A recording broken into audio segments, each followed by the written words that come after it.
Thank you, David and Bart. Thank you, Australia, for bringing me here. This has been quite an amazing journey. I am fully recovered from jet lag, so any mistakes I make are my own, and I can't blame anything on the trip. So my topic is libraries and the post-PC era. As mentioned, we have a couple of hashtags, so please tweet away. The top is the generic for the conference, and the bottom is for this particular plenary. So, as a former instruction librarian, I was told I should always give outcomes at the beginning, and so you know what I'm going to be talking about. So here are the things about which I will speak. A princess, some numbers, a couple of devices, a few interfaces, and the future. Mostly in that order. When I say a post-PC era, this is actually from a quote by Steve Jobs from June of 2010, where he was being interviewed, was talking about the iPad and made an analogy to cars. So when we were an agrarian nation, speaking of the U.S., the cars were trucks. But as people moved towards urban centers, people started to get cars. And the analogy is that we've had PCs for 30 years, and we are moving past them. We now have needs that are filled by other devices. We now have information that we need to share using things that are not driven by keyboards and mice.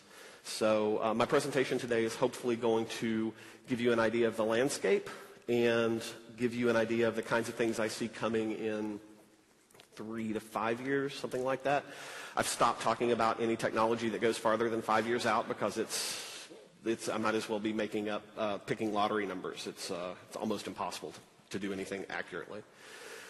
So in the spirit of Steve, I'm gonna tell you a little story. Okay? Once upon a time, there was a princess. And this happens to be my daughter, which is not a huge surprise. This particular princess loved books.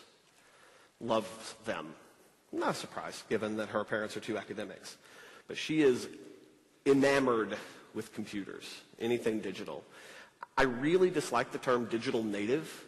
I don't think it is particularly descriptive in a way that's useful to us. But she is of a generation that has very, very different expectations. She loves media on all sorts of computers. And her media goes with her everywhere she goes. She doesn't understand not having something.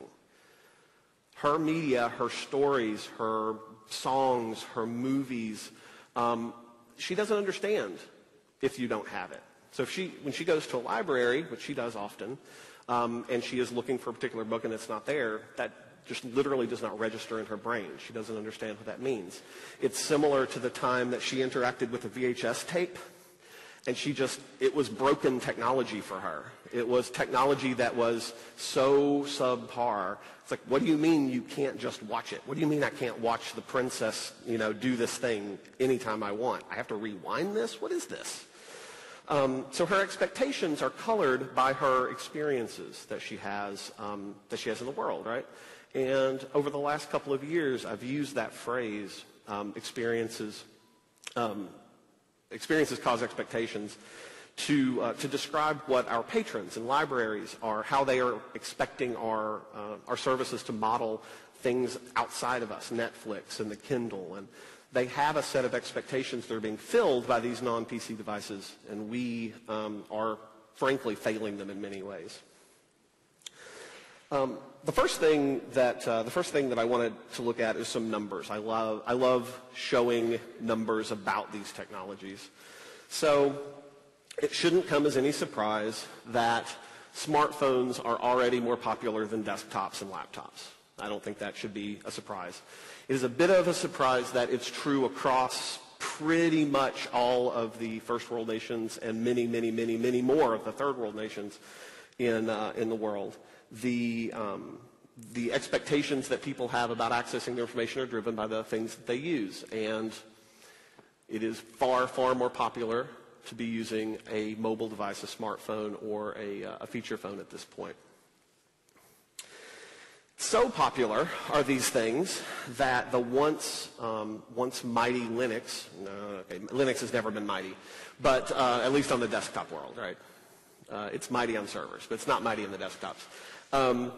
Linux is actually less popular than just the iPad for accessing the web in the United States. I think that's a pretty surprising. Linux has a 40-year history, more than that, 50-year history. And a good solid 30 or 25 to 30 on desktops, but in just a scant couple of years, the iPad is already a more popular method of accessing things on the web. The mobile phone companies have a measurement that they call penetration, cell phone penetration, and that's a simple measure of how many people live in a country versus how many smartphone or how many cell phone, mobile phone subscriptions there are. And for much of the world, this number is actually in excess of 100%. That is, people on average own more than one mobile device that has a contract associated with it. This is the norm in the world these days. So you can see some numbers here. Singapore is almost 2-to-1 population to subscribers. So almost every single person in the country has more than one mobile device.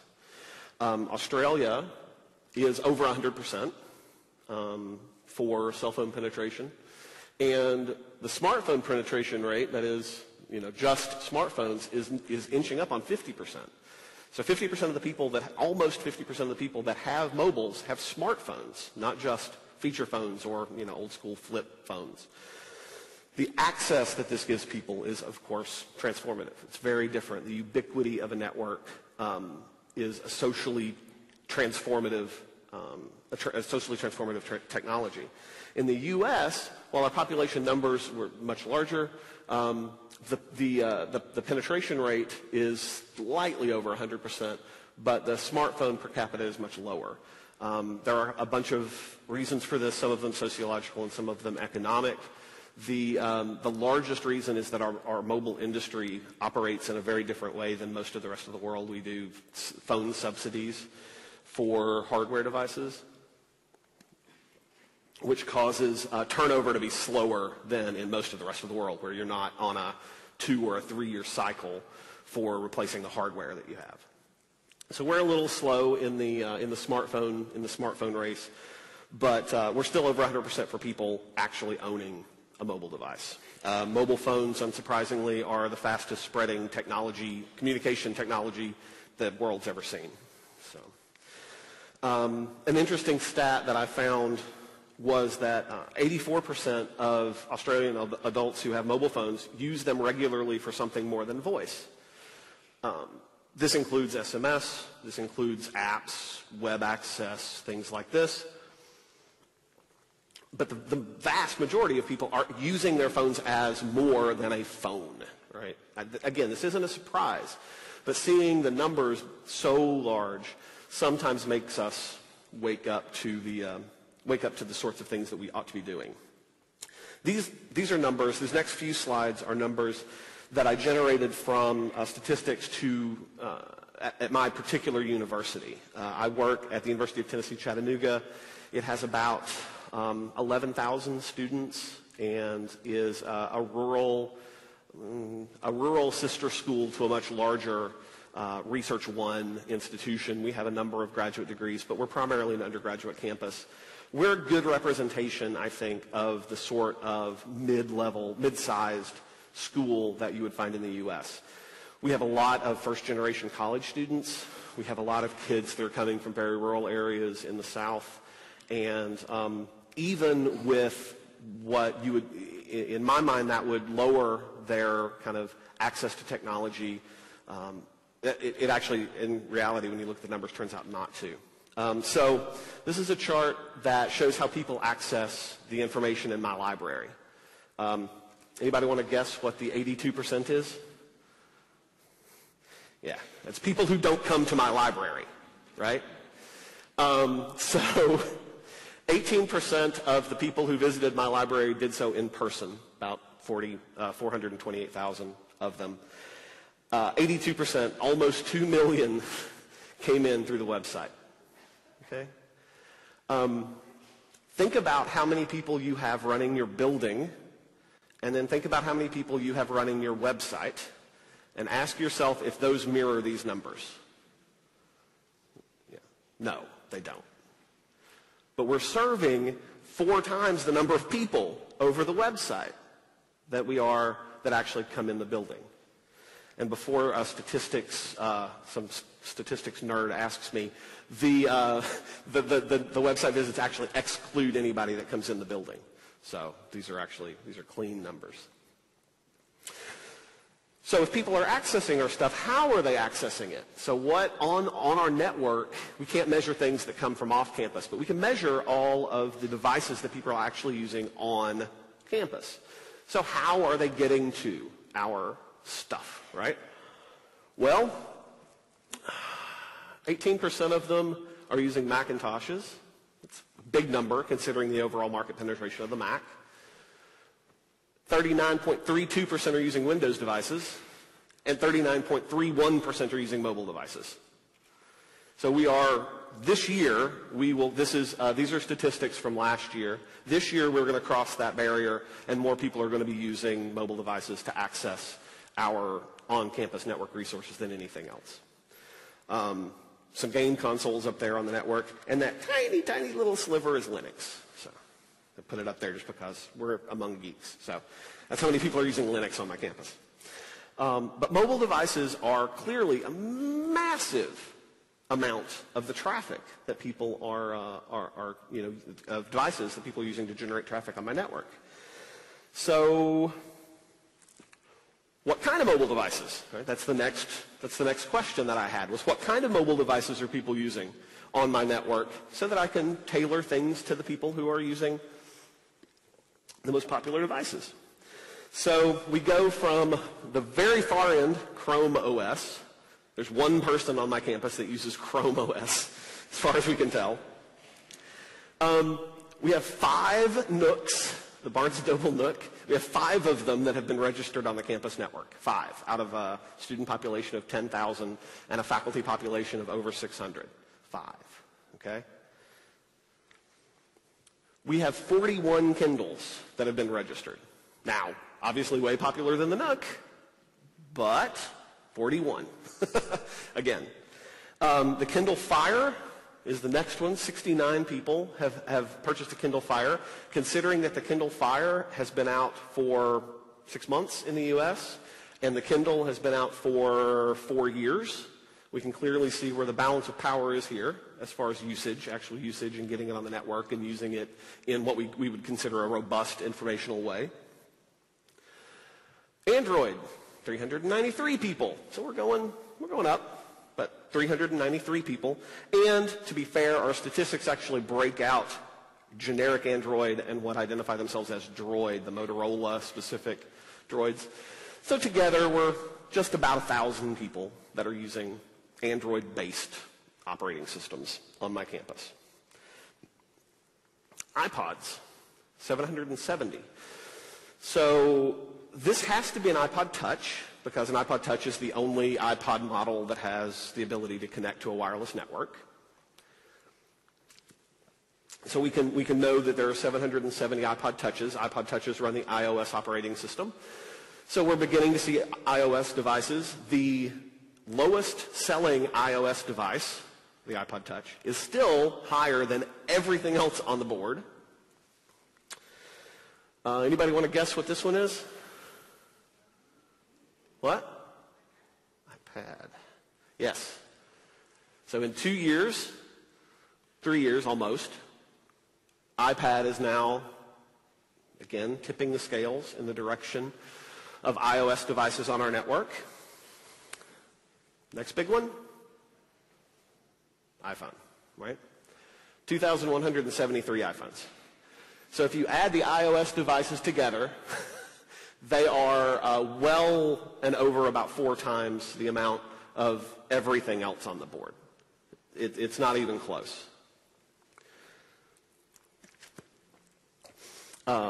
Statistic, again, that I found online was that of Australian smartphone owners, 50% of them own iPhones. Right?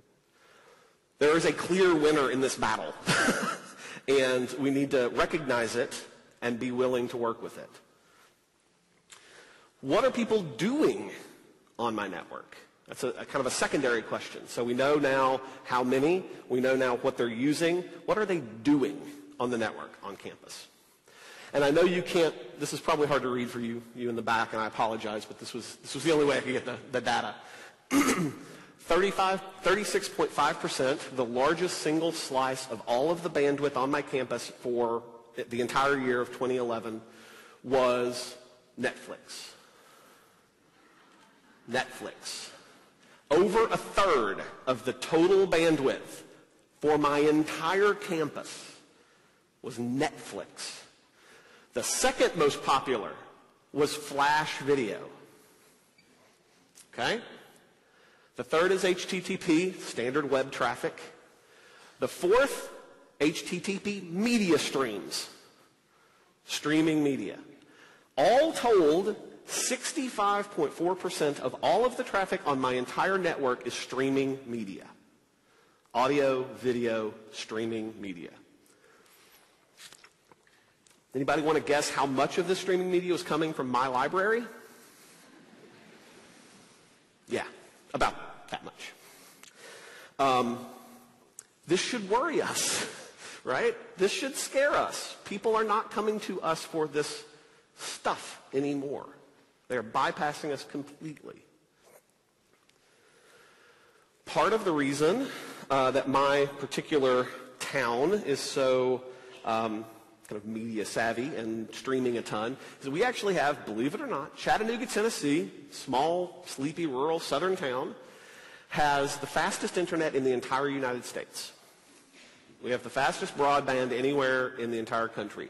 You can get gigabit fiber to your house in Chattanooga, Tennessee. Synchronous gigabit.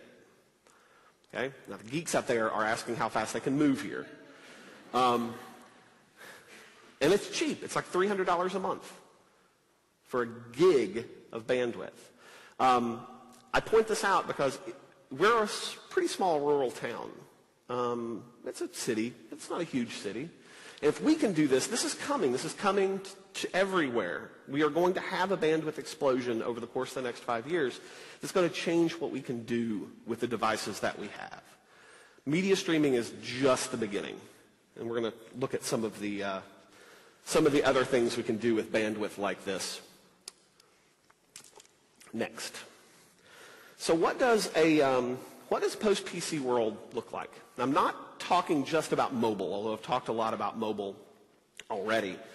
Post-PC I'm using as a phrase to encompass pretty much anything that gets connected to the internet that doesn't have a keyboard in front of it, right? So mobile devices, connected TVs, cars. Are any of your cars networked yet? They are in the U.S. The Internet of Things, things that talk to each other are coming. And the robustness of this ecosystem that's springing up is really kind of the post-PC ecosystem that I'm talking about. We got surprised, I think, by the mobile boom. It was a decade and it exploded, and honestly, we kind of didn't react well in the U.S. We are still catching up. And I hope that we don't react that slowly to this stuff. In 10 years, we went from that to that. Okay? The iMac is more expensive, slower, it had less memory and less storage than the iPhone in 2010. Okay? This is what Moore's Law gets us in 10 years. Right? Everybody familiar with Moore's Law?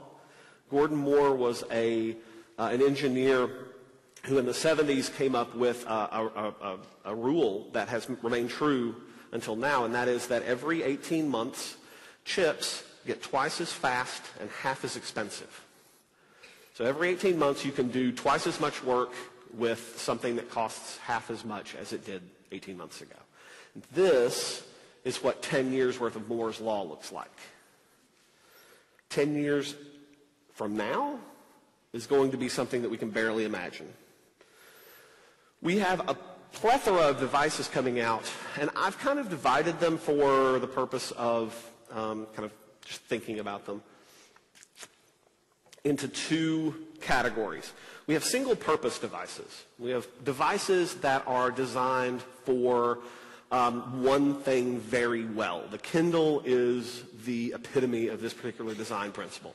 The Kindle is awesome at reading books, and it is really bad for nearly everything else.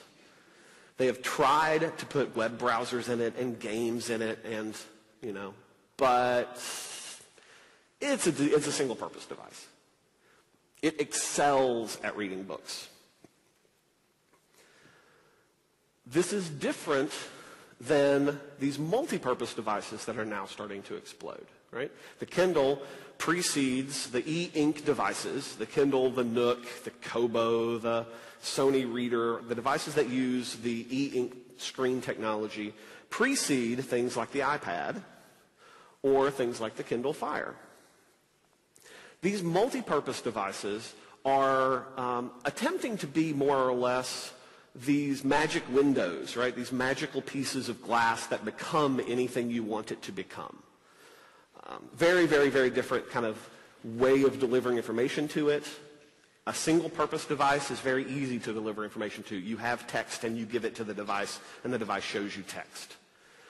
A multi-purpose device, something like the Kindle Fire, something like, this is the Asus, the new Asus Transformer tablet, where you have a tablet, but you also have a little docking station where it can be more like a PC or more like a tablet. We have these kind of hybrid devices coming. These are much harder for us to understand how to deliver our content to them because they're infinitely flexible. The iPad is more or less the undisputed king of this particular space at this point. Apple has sold over 55 million iPads at this point. We've only had 2 models, and it's been out for less than 3 years, and they've effectively dominated the space. The total number of all other tablets combined doesn't even hit a 20th of this. It's not even close. And to give you some idea, you can spout numbers. I can give you tons of numbers, but I wanted to put the popularity of the iPhone in perspective for you. So here's some perspective. In 2008, Apple sold more iPhones than they did in 2007. That's not a big surprise. 2009, they sold more than 2008 and 2007 combined. In 2010, they sold more than all previous years combined. And in 2011, they again sold more than all previous years combined. Okay? They can't keep this up forever, but they're going to keep it up for a while. The total number, as of their quarterly financial statement in January, the total number of iOS devices that Apple has sold is 315 million. That's iPod Touches, iPads, and iPhones. 315 million things running this operating system, running iOS. Again, this is the platform that we need to pay attention to, because this is the platform, frankly, that people are buying.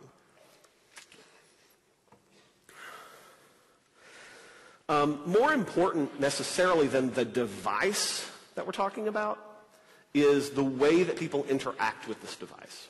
The user interface for these devices is intrinsically different than the user interface that we have traditionally used. So a PC is an example of a mediated interface. You have things on the screen, and you interact with the things on the screen by using a tool that you have in your hand, either a keyboard that makes things happen on the screen or a mouse that moves a cursor that moves things on the screen. There's a mediated layer between you and the information on the screen. With a touch screen, there's no mediation. You are actually physically interacting with the thing in question. And this is a different model. How many people in here have an iPad? Just raise your hand. Okay.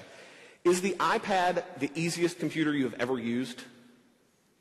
Yes, it is. The interface is the reason for that, right?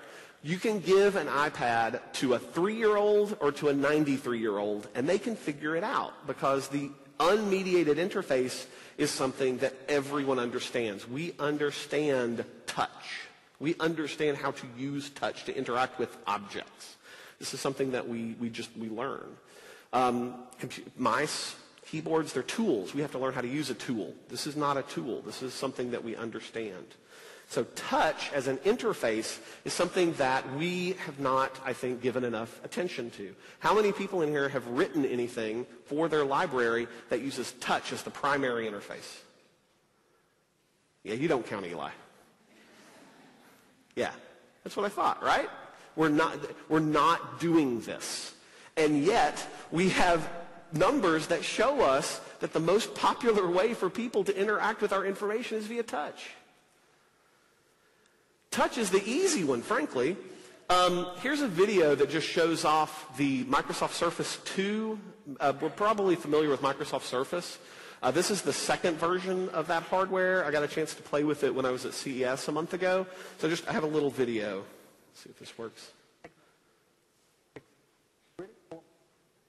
Ooh, no sound. So, I mean, you're like red, a green, and a blue pixel. So for every one of those pixels on this display, we've added an additional pixel. That's a camera. So let me show you what that means. If we go into Data Visualizer here, and I can put my hands on the table, and it can recognize the orientation of my fingers. So what this is giving me is the X and Y coordinates of my fingers, but also the orientation. So if you put your fingers on the table, it's shown as a different orientation. So literally it can see my fingers, and it can see the orientation, it can see the movement of them. The other key thing here... Okay, so we missed the audio a little early. So the way that this actually interacts with things that touch it is not via a layer on the screen that reacts to touch. Each pixel on the screen is actually a camera, and it sees the things that are laying upon it. A demo of this technology that I saw actually scans things by putting the paper on it, because each little pixel is a camera, and it can take a picture of everything that's laying on it. So you can literally scan paper by just putting it on the top and removing it, putting it on the top and removing it. This technology, again, is coming. You can buy one of these right now. It's on the way. And this level of touch is going to change things, I think, yet again once it's everywhere. Another form of interaction that we are not, I think, paying enough attention to is alive now in the gaming world with the Microsoft Kinect. How many people have played with a Kinect? Okay, a few of you. This is a gesture-based interaction tool. It has cameras on it that basically recognize your entire body and the depth of where you are. So if you are closer to it or farther away, it understands that. It can recognize individual fingers on your hand. So you can literally control things Minority Report style by swiping in the air and, crunching it together. And people are building this into laptops at this point. They're building it into tablets next. Being able to interact at a distance with simple gestures is something that is going to be commonplace in 3 years. We're going to see it. And again, I bet even Eli hasn't programmed a gesture-based interface yet. But it's coming. It's coming. It's something that we should pay attention to. Here's another video of something that Apple dreamed up, 24 years ago, 25 years ago. You have 3 messages. Your graduate research team in Guatemala, just checking in. Robert Jordan, a second semester junior, requesting a second extension on his term paper. And your mother reminding you about your father. Surprise birthday party next Sunday. Today you have a faculty lunch at 12 o'clock. You need to take Kathy to the airport by 2. So this was called the Knowledge Navigator. 4:15 on deforestation. Apple put this video together in 1987. And it looks remarkably similar to this. Read me the message. New message from Sebastian. Great news. We got the go-ahead. Right. Can you meet at 10? Reply, definitely. I'll see you there. Play my voice running control. mix. Voice control. So we've got gestures, touch, and voice, all of which are being used live in things today that break us out of the PC mold of interfaces that include kind of mediation, keyboards and mice. Again, these are growing. This is going to get more and more and more popular.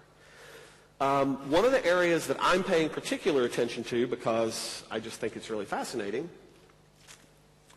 are the sorts of interfaces, user interfaces that aren't even interfaces. They're simply ambient sensors that do things for us without us actually interacting with them. This is an example of something called the jawboneup. This is one of a huge number of devices that are coming onto the market in the next 6 months. This is a bracelet, little rubberized bracelet. You put it around your wrist and you just wear it all the time. It has a pedometer. It has a vibration sensor. It has a number of things inside it that measure what you are doing, and then it reports it to your phone so that you have a personalized report of kind of what you did during the day, where you went, how high you climbed, how many steps you took, and it's just doing it without any real interface, without any real interaction with us. This kind of read-write, kind of ambient alertness is something that is going to become more and more and more common, largely because the cost of the sensors that do this stuff is dropping through the floor, and you can now afford to just put them everywhere. I saw probably a dozen or more devices that were designed to simply be worn and measure things that you do. Heart rate, blood pressure, any sort of kind of physical health symptom is being capable of being measured by these, again, ambient devices that simply go with you everywhere. And that's actually not limited to just people. This is a small piece of electronic called a Twine. Anybody heard of this? Twine?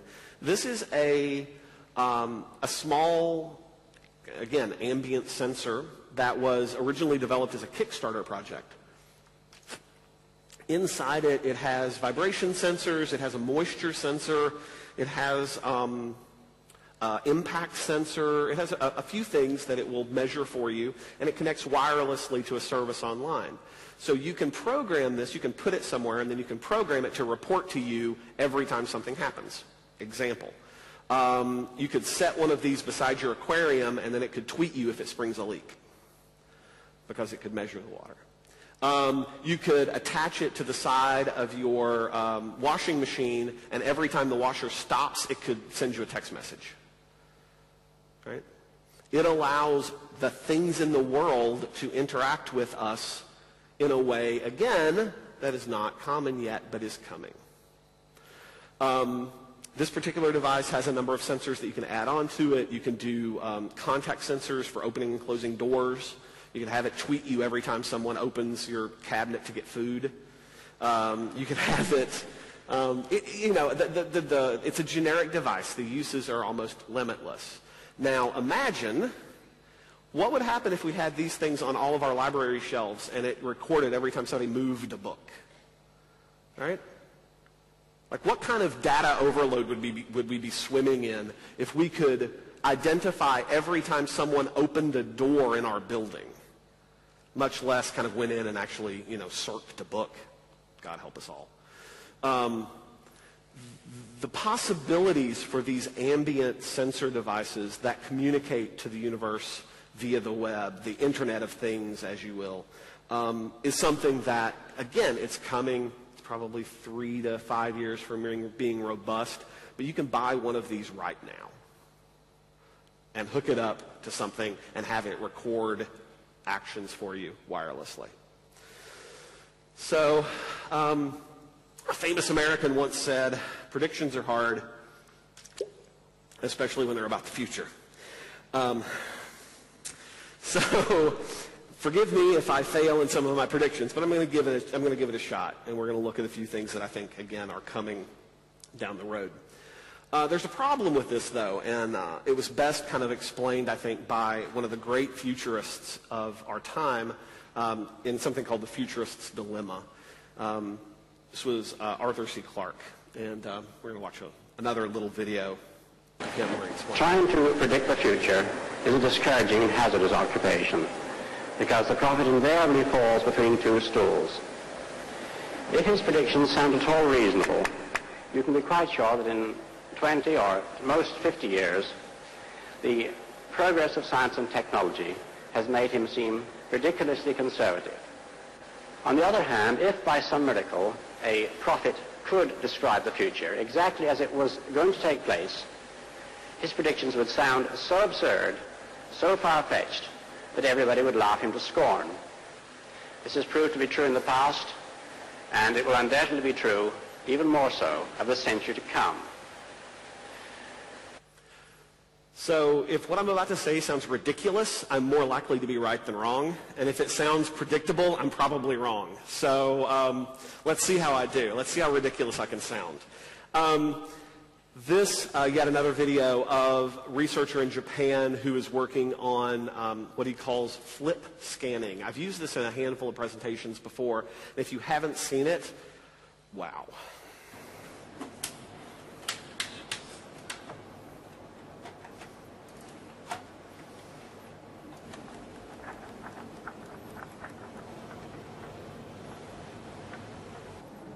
That is actually digitizing the book. This system, we call this system as a book ripping scanning. We would like to scan the book just by this ripping motion. So this system captures the shape and the image on the page at frame rate of 500 frames per second. So in this prototype, in the case of 200 pages, then we can get the whole information within the 1 minute. This is Okay, so in case you didn't quite catch that, that was digitizing a 200-page book in about 1 minute at a rate of 500 images a second by flipping it under a camera, literally just riffing the pages. The system photographs it with both a regular camera and an infrared camera. It uses lasers to de-skew the pages so that we get clean OCR on it. Literally just scan it by flipping through it. When he was interviewed by some British press, the professor, the British press person, the BBC person, asked him, "What do you do with this? Like, where does this go?" And the professor said, "Well, it'll be in a cell phone." What happens to your collection when this is in a cell phone? Right? What do we do when anyone who walks in our door can walk out with everything we own? It fundamentally changes our business model. And if it doesn't, then we deserve to die, frankly. It should fundamentally change our business model. It is a big, big deal. These sorts of things are not going away.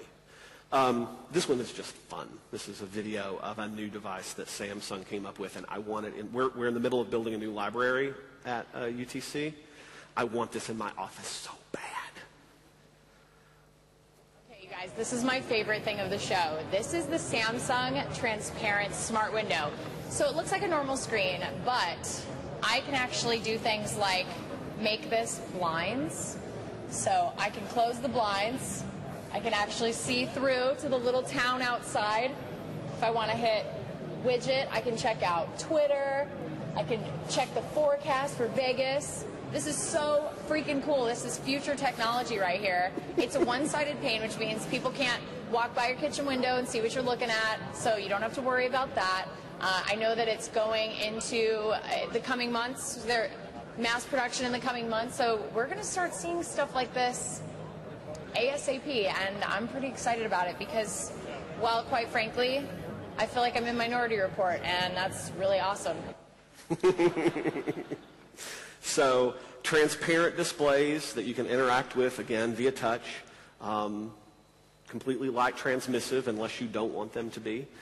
This is a Samsung product, and they were telling everyone that they were mass producing these within a few months, Q2 or Q3 of 2012. No cost given, unsurprisingly, but future tech. This is coming. Another video. Yet one more, and this is one of my all-time favorite technologies. This is the MakerBot Replicator, which is a brand new version of something that MakerBot Industries has been doing for quite a while, 3D printing. Okay? Three-dimensional printing. So this is a device that will take as input a plastic wire, very thin plastic, and then it uses a print head that is very similar to a hot glue gun and does, via heated deposition of the plastic, printing in 3 full dimensions. So you can print physical objects rather than just pieces of paper. There are repositories of objects online already. The big one is one that MakerBot actually runs called Thingiverse. So if you need a doorstop, if you need a knob for your oven, if you need a 3-dimensional rabbit, all you do is go to the site, hit print, and out it pops. Okay? These devices, again, are becoming cheaper and cheaper and cheaper. Moore's Law in action. You can actually buy a fully functional 3-dimensional printer, this very model, in the U.S. for $1,750. So for under $2,000, you can have something on your desk that will print physical objects for you. Now, if that doesn't awaken some Star Trek fantasies, I don't know what will. This is the beginnings of a replicator. This is amazing. I'm working with MakerBot and the ALA to try to get some of these in libraries. I think this is a really awesome opportunity for libraries to get into this technology space, provide services like this for the community while they are still more expensive than the average person can afford, but we can subsidize it as we have done with so many technologies before and assure that the public can have access to it. I think it's an amazing opportunity and some really, really, really cool technology. So let's get a little more sci-fi. A little more sci-fi. This gentleman is a science fiction author named Vernor Vinge. If you have not read or heard of Mr. Vernor Vinge, immediately run out after this and buy his book Rainbow's End and read it cover to cover, because he has perhaps some of the most intriguing things to say about libraries and information of any writer ever. In the book Rainbow's End, he actually describes what an academic library looks like after the singularity, after an explosion of technologies that render us effectively superhuman, including a ton of stuff that I won't bother to tell you about, but is awesome. So go read Rainbow's End. One of the things that he described in Rainbow's End over a decade ago was what it would be like if we had heads-up displays in our eyes, right? How does the world change if what we see, what I see, because what I have in my eye is not what you see because what you have in your eye? So here's another video. Here's one example of the sort of thing I'm talking about. So this is an actual commercially available product. You can buy it right now. It's a little add-in that goes in your ski goggles that gives you a complete Android experience, an Android operating system in a screen that sits right beside your eyeball so that you can see where all your friends are on the slopes. You can tell how fast you're going. You can, again, kind of ambient sensors that inform you immediately. This is for sale right now. You can buy this. It's got a camera to record everything you're doing. It'll broadcast back to your home base. This was a display unit that was available from a company called Lumus, L-U-M-U-S, at CES. They were showing it off. These are glasses that have LCD screens on them. They looked much like eyeglasses that you would wear. They were about the same size. However, they had a heads-up display that you could use to overlay the world with anything you'd like, Terminator style. Right? And these are being developed by biomedical researchers at the University of Washington and the University of Pennsylvania. That is a contact lens, and those are LEDs on the contact lens that are capable of creating, admittedly, a low-resolution display, but a display nonetheless. Right? Contact lenses that give you information. Crazy sci-fi world we're about to live in. I think this is my last video, and I mainly am putting this one in here because it's just so cool. The world we're about to live in is just awesome. These are autonomous drones that have been trained to fly basically using insectile behavioral patterns, so they can swarm, they can interact with each other, they can do formations. We developed a method to transition between formations in 3D.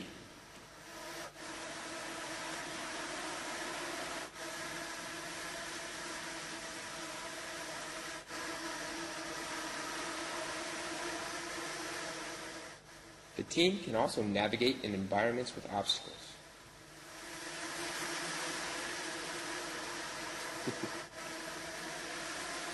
Now, if you want to be merely paranoid, you can think about these, all of them having HD video cameras on them and being programmed to follow arbitrarily anyone you want. If you want to be more than paranoid and truly afraid, you can think about the weaponization possibilities for something like that. So, conclusions. I'm not very good at conclusions, but I'm going to give this a try.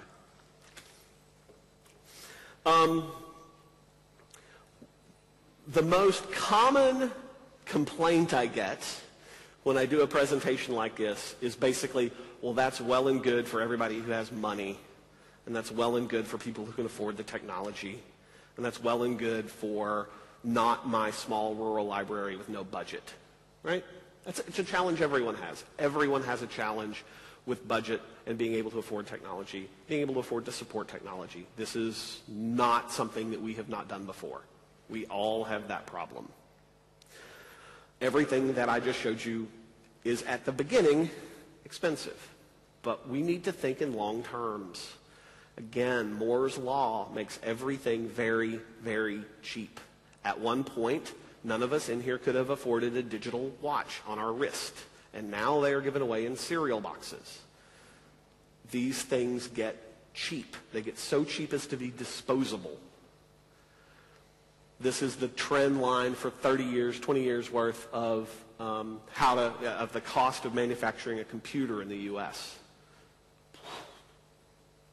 Moore's law in action. In October of 2009, a journalist approached Jeff Bezos, the CEO of Amazon, with a graph that he had put together that showed the price drops over time of the Kindle. And the journalist noted that by the end of 2011, it ought to be free. And Bezos' comment was, oh, you noticed that. These devices just get cheaper and easier to manufacture.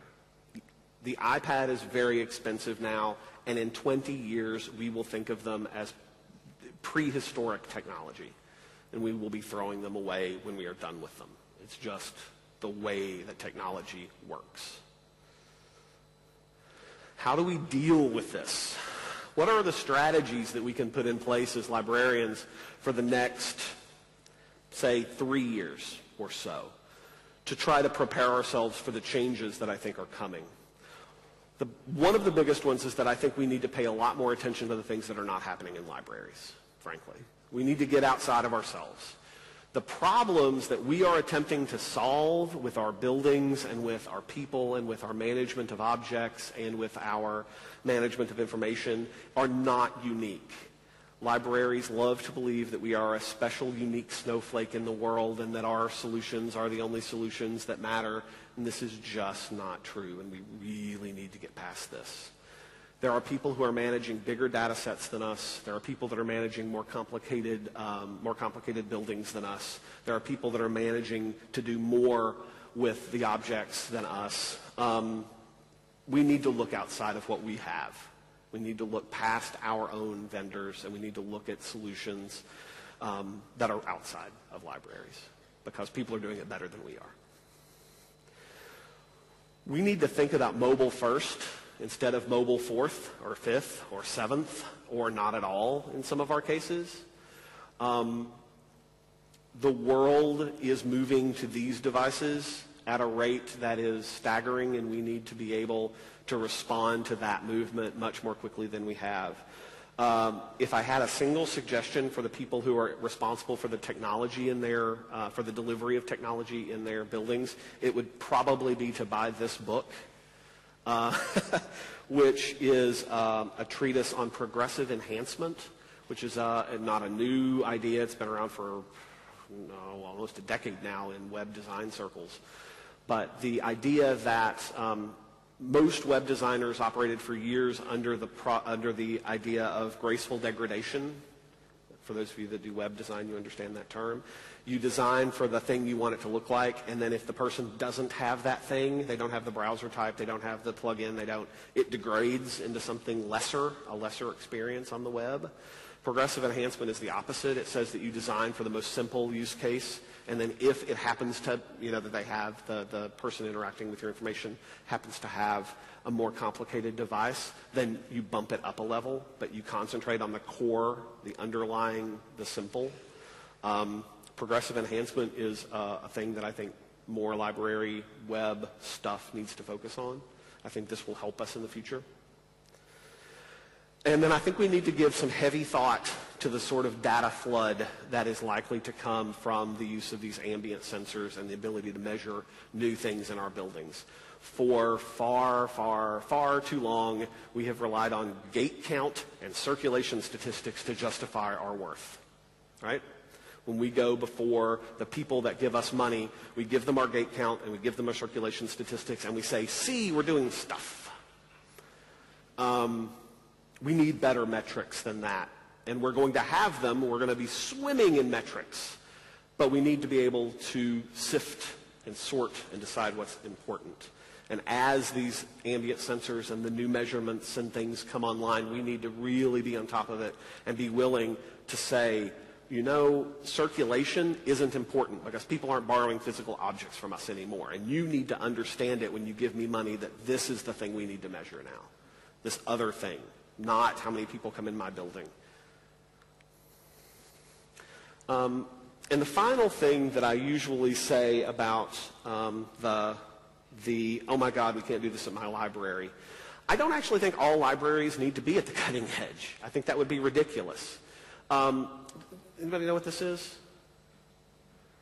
This is the Rogers adoption curve. This is the adoption curve for technologies. A sociologist named Rogers did some kind of study on how people uptake new technologies. He basically broke people into about 5 categories. There's the innovators who dive on top of a technology and wrestle it to the ground and make it work and are the one that buys the thing on the day that it's released. The early adopters, which are the people that kind of wait and see what comes out and then makes a decision a little later. The early majority, it's the uptake when the mass of people see that this is a good technology and that they want to be using it. The late majority, which are the people who are like, it looks like everybody has one of these, I guess I'll get one. And then the laggards, who may or may not ever have an uptake in technology, right? If you don't have a DVD player, you're a laggard, probably. If you don't have a Blu-ray player, you're probably in the late majority. And if you don't have like a Roku box, you're probably in the early majority. There's ranges of how quickly technology becomes important to us. All I think is important is that as librarians, we understand where our patrons are. If your patrons are early majority patrons, you probably need to be an early adopter so you know what they're doing and what they're going to be expecting. But if your patron base are laggards, you can afford to be a late majority uptake for technology because your population isn't nearly as, they're not going to rely on you in the same way. So knowing where your patrons are should drive where you are as a library in the pushing of technology. Not everyone needs to be the bleeding edge. Minutes. Okay. So, insert inspirational quotes here. Douglas Adams once said that anything in the world, when you're born, is normal and ordinary and part of the natural order of the way the world works. Anything that's invented between 15 and 35 is new and exciting, and you probably can get a job in it. Anything after you're 35 is against the natural order of things. Librarians, all too often, fit in that third category. And we need to understand this. We need to be willing to be new and exciting and not against the natural order of things. One of my very favorite technologists said that tools don't get socially interesting before they get technologically boring. It's not until something is completely embedded in the culture in such a way that it's just part of the hegemony and we don't pay attention to it, that social things start coming from it. Facebook, Twitter, these are almost boring at this point, but socially they're becoming interesting. It's going to be a while before things like these ambient sensors and the drones and everything are technologically boring. They're very technologically exciting. So it'll be a little while before they become sociologically interesting for us. But we can wait. And apocryphally, Henry Ford once said, if I'd asked them what they wanted, they'd have said a faster horse. It is not always the case that our patrons know what kind of technology they want. We do need to be ahead of them on the curve because often they are not aware of what it is we can give them. More recently, one of my favorite technologists said, it isn't the consumer's job to know what they want. This quote was in response to a journalist who was shown an early prototype of the iPad and asked Jobs, well, what kind of market research did you do? And Jobs said, none. It's not their job to know what they want. The best way for us to predict the future is to create it. I think that it's incredibly important that libraries help us create the future because, frankly, I think that the future needs us. Thank you.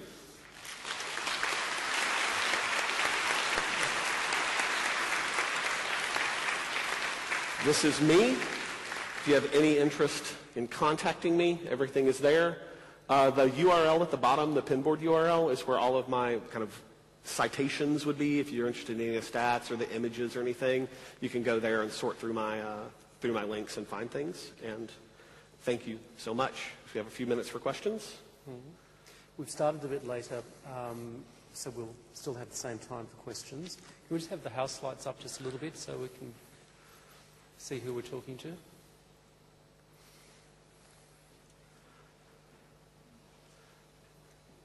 If you would like to ask a question, could you please stand up? There's 2 mics at the back, and for those sitting down the front, there's roaming mics. No one? Nobody? All right. Yes. Yeah. Actually, could you, sorry, so we can all hear you, could you please speak to the mic? Thank you. Well, we got a runner coming.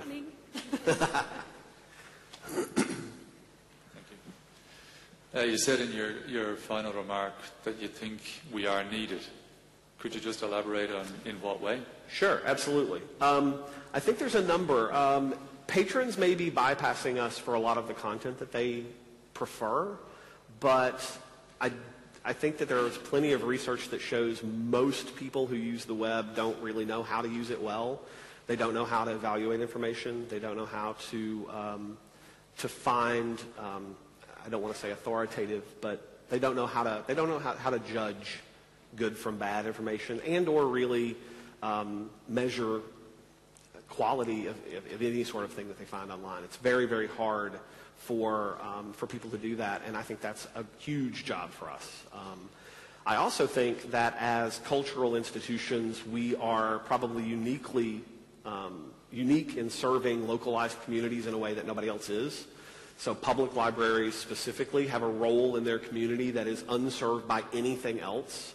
And that's a role, whether it's more than just community center, right? It's cultural memory.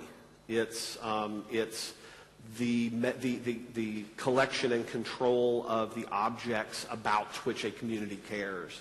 That is the sort of thing that is just literally unimaginable by any other means. So I think that's a huge place for us. So I hope that's a couple. Behind you. There's actually a mic just near you. Yeah.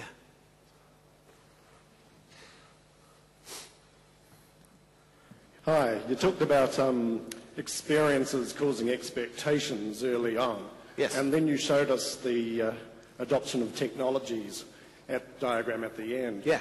How do you manage the expectations based on experience of your long-standing academics, who probably end up more in the laggard category, rather than your undergraduates that are probably in the early majority? Mm-hmm. No, that's absolutely. That's a really good... Having academic institutions are unique in that they often have multiple communities, right? You have...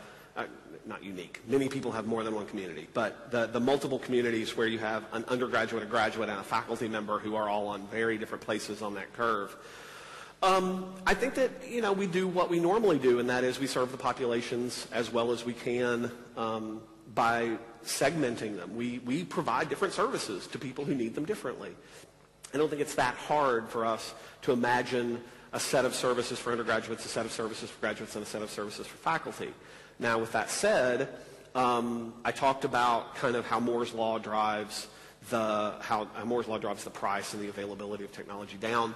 I was on a panel at ALA, American Library Association, years ago on ebooks, and I had someone ask me, so how do you respond to the people who just say, I really like print book and I really don't want to do electronic stuff? And I answer it in mostly the same way. I offhandedly said, well, yeah, but those people are going to die.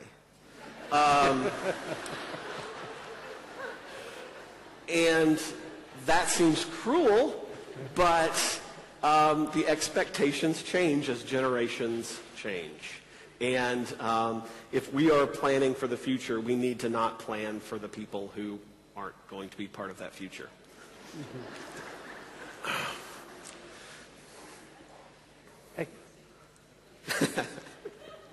Actually, I have a related question to that. You mentioned in your own library the percentage of staff who are there looking after the building, and although they may not necessarily all be doing that, some of them might be very technically savvy in doing things, but curious to know what percentage of those are still primarily focused on the print part of the collection. Yeah. How, the challenge is, of course, reskilling and repositioning, and whether they have the skill set. Do they want to have the skill set? Yeah. Do they embrace the change that's required in a post-PC world, or are they digging their heels in and not embracing? I think one of the challenges we all face when we're trying to bring our staff with us is how do we encourage and coerce. I'm not suggesting that I'd be even prepared to go out and kill my staff to make it happen. So we're looking for alternative methods. I would not suggest that. I will say, we were speaking last night about, I feel very lucky to be in the library that I'm in because we have a very change-oriented management team, and we have often drugged people kicking and screaming into roles that we knew they needed to be into. But I think it's important that the management structure in the library understand that there are times when you just have to make people change. And if they don't want to change, you really, really need to find a solution for them to maybe not be there. Again, it sounds cruel, but moving into a completely new paradigm is very, very hard. And I think most librarians want to learn. I think most staff want to learn. I think most people want to move into the future. But we can't let the contrarians keep us from it. Yes, if you've got your hand up, could you... Oh, okay, here and then... Yeah. I have a question about the statistics for your virtual connection to your university library. Sure. Are they mostly on-campus students, or are they distance education virtual students? That's a great question. Our makeup, again, we have about between 10 and 11,000 FTE as far as students go. The vast majority of them are local. Most of them are not remote. I think our total remote learner population is in the 1,000 to 1,200 person range. So they are a minority of our users. like all universities, those are growing enormously, right? Distance learning is just getting bigger, faster, exponentially. I expect that obviously makes a difference, right? If they never come to campus, then they never have the opportunity to come in the library, and that skews the number. But in our particular case, it's a pretty thin number of students. So, yes. There was, against the aisle, yes, with a hand up, was another question. Hi, yes. Jason. Hello. Because Australia is currently in the process of rolling out a national broadband network, I'm particularly interested in the 1 gig world that you live in Chattanooga. Libraries such as my own are receiving funding from the government so that we can provide access to broadband technology for the public, that we can showcase technologies that people can use in their own home, and that we can also change our own resources in line with that technology. Yeah. So I wondered if you would comment or forecast on the impact that broadband might have on our communities other than just faster media streaming. Yeah. I mean, faster media streaming is the thing that will probably show up as an emergent piece, right? That just happens because people like media. What ends up happening, I think, largely in what I have seen is that broadband enables communication technologies that tend to change the way people interact slightly. I mean, to say that Skype is a kind of socially changing technology is a bit odd, but it's true. I don't remember what the percentage is, but a significant percentage of the bandwidth on our campus is Skype, simply Skype. People talking to each other via video. That turns out to be an incredibly powerful thing, especially when distance education comes into play. And it enables, these broadband networks enable people to have educational opportunities that they would simply not have otherwise. The ability to go to a library and take a class from a university across the world is, again, transformative.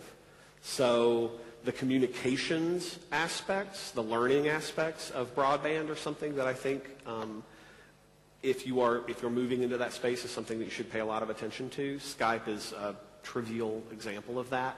But other educational opportunities, I mean, we say streaming media, but there's a big difference between watching cat videos on YouTube and interacting with Khan Academy classes, right? I mean, they're both streaming media, but I think we can all objectively say that we would prefer students and patrons to be doing one over the other. So I think that stuff, the learning opportunities that broadband brings, the communications opportunities that broadband brings, those are probably the things that will be transformative in a community. So, there was time for two questions. There was in the pink, just in the front section at the second. Did you still want a question? Yes. Oh, just 1 second. If you get the mic there, please. Mic. And then Catherine down the front. And just while they're getting the mics, just one quick housekeeping thing. As you've all noticed, it's a very big venue, and the time taken to go between rooms is longer than perhaps it has been in the past. So we're a little bit behind. We'll make up time in morning tea. But if you could just be conscious that you've got to walk that bit further and try and get to the rooms in heaps of time so we can keep on schedule. Thank you. I just have a quick question. Sure. It's more of a general comment. Some of the technologies are making me feel a bit concerned about social control issues and privacy. Do you have any comments about that? Other than you should get over that because it's almost going to go away. I am reasonably well known in the American Library Association for my transparency and my belief that privacy is something that we need to perhaps frame differently. I still believe strongly in the privacy of patron records, but I think that we need to be able to give patrons the ability to make decisions about their own information. So I think we need to revisit how we understand privacy, both from a library point of view and from just frankly a cultural point of view. When everyone has the opportunity to have everything about them known, which is more or less now, frankly. Privacy has a different meaning, and I don't know that we have culturally a good way of expressing the changes that we've seen over the last 10 years. Drones and cameras everywhere, and facial recognition technology, and biometrics, and I mean, there are things that are going to have to be controlled legally. One of the most frightening things I can imagine is the biometric information that we are all going to soon be collecting, whether honestly we like it or not, ends up being a driver for things like health insurance or health care, or like there are very good, solid reasons for the government to step in and to regulate some of the flow of information, especially in senses like that. But as far as personal privacy, I think we're going to have a hard time with that in the next 10 years. Okay. One more, Catherine, if we're a bit behind. So look, it's a half-formed thought, so I might sound really stupid here. But when you were talking about broadband and how really important, the kid who can't get to Khan Academy from home actually accessing the internet from their public library, I agree. But when we start saying, look, that's a big part of our remit, why do we need trained librarians for that service? Trained librarians for educational services? No, for actually, if a big part of what we do is providing free broadband for the masses, then where does our careful training come in? But as I said, it's a half-formed thought.